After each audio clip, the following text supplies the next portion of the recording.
আজকে আপনাদের সামনে একটা কথা শেয়ার করব, যেটা 99% পৃথিবীর মানুষ খোঁজেন। সেটা এক কথাই হচ্ছে ছোট্ট শান্তি। বাস্তবে কি শান্তি খুঁজে পাওয়া যায়? যদি আপনাদের জানা থাকে কমেন্টে জানাবেন।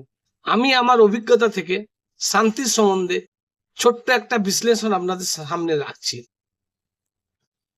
হ্যাঁ, শান্তি খুঁজে পাওয়া যায়, তবে শান্তি কোনো গন্তব্য নয়, এটি একটি মানসিক অবস্থা।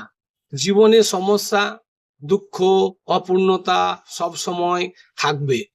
শান্তি তখনই আসে যখন আমরা সবকিছু নিয়ন্ত্রণ করার চেষ্টা না করে কিছু বিষয় মেনে নিতে শিখি।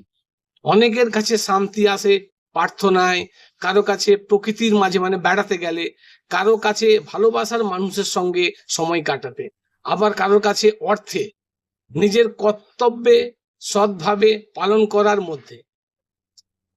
একটি ভাবনা, শান্তি মানে সমস্যাবিহীন জীবন নয়, বরং সমস্যার মাঝেও মনের স্থিরতা বজায় রাখার ক্ষমতা। ধন্যবাদ আপনাদেরকে। আপনাদের মন শান্ত থাকুক, সুস্থ থাকুক, আর আগামীকাল নতুন আশার আলো নিয়ে আসুক। ভিডিওটি ভালো লাগলে তা লাইক করবেন, কমেন্ট করবেন, শেয়ার করবেন। ধন্যবাদ।